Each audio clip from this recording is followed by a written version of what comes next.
Craig is our industry salesperson, and he's an industry leader with Fram.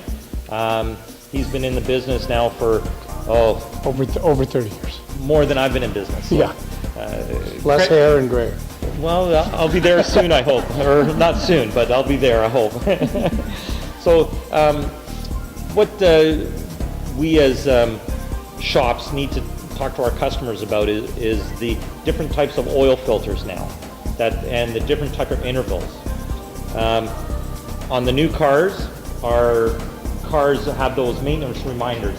You know, everyone ignores the little oil change stickers now, and they go by 10% left, 40% left, whatever.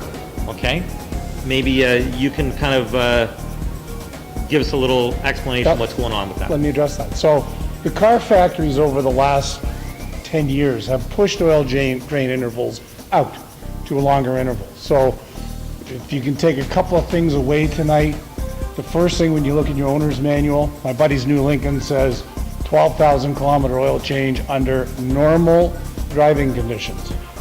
Nobody in Canada drives normal driving conditions.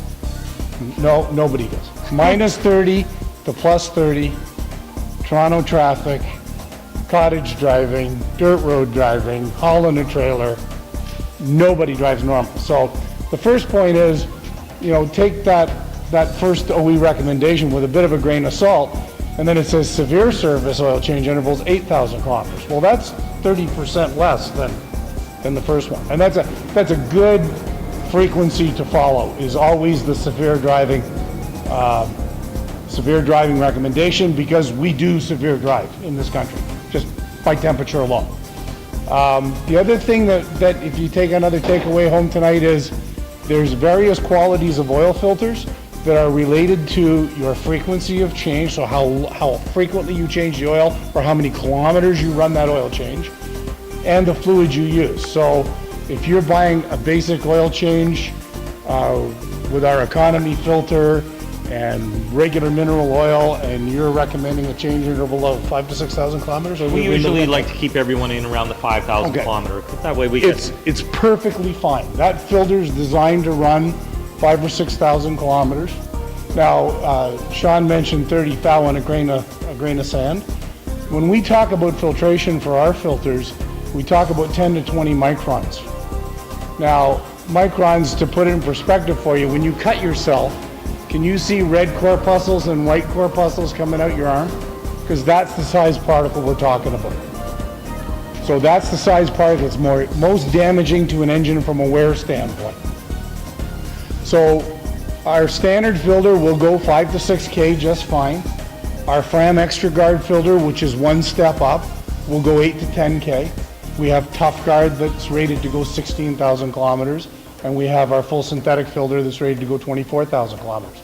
I'm not advocating everyone should switch to a long life oil filter, but what I am advocating is if you're running semi-synthetic or synthetic fluids and running a longer drain interval, you should match your filter to the fluid and the drain interval so you have that you're driving. You have to match it. Well, if you don't, the filter will be, there's a bypass valve in every system. Sometimes it's in the filter, sometimes it's in the engine, but every system has a bypass valve. Once that filter gets full of dirt, it bypasses.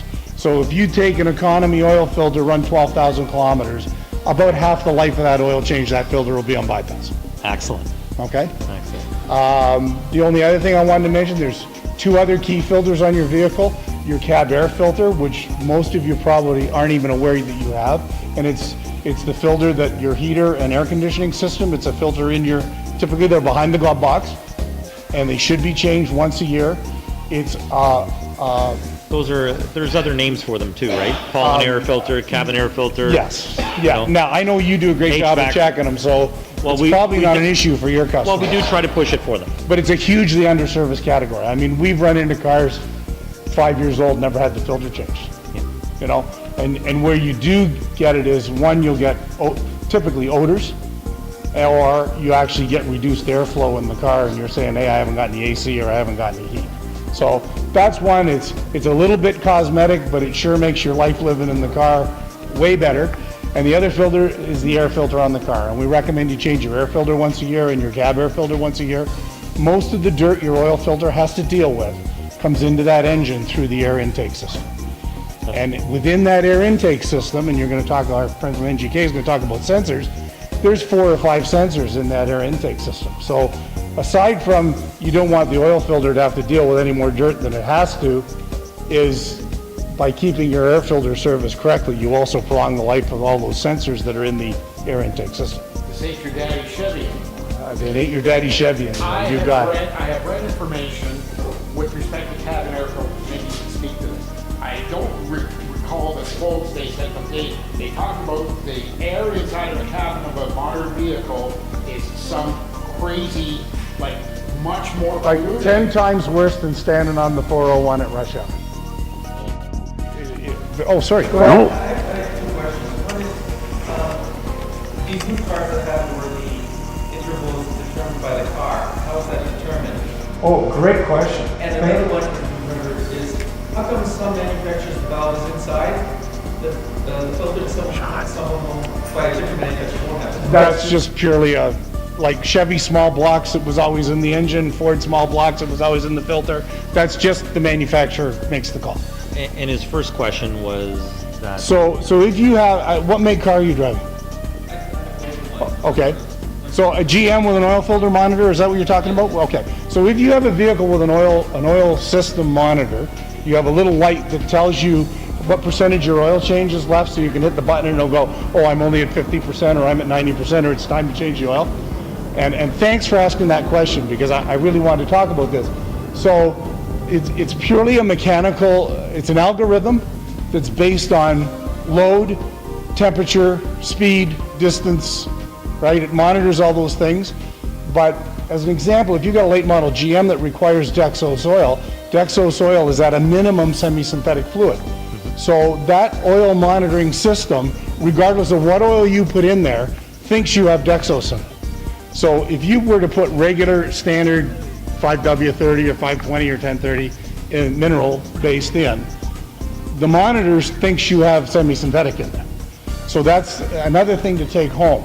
If you're following your monitor to do your oil change interval, make sure you're using the premium oil that the factory's calling for and hopefully a premium filter, because your oil change interval is going to be much longer than the 5,000 or 6,000 Sean's recommending. It'll be typically 12 to 15,000 kilometers.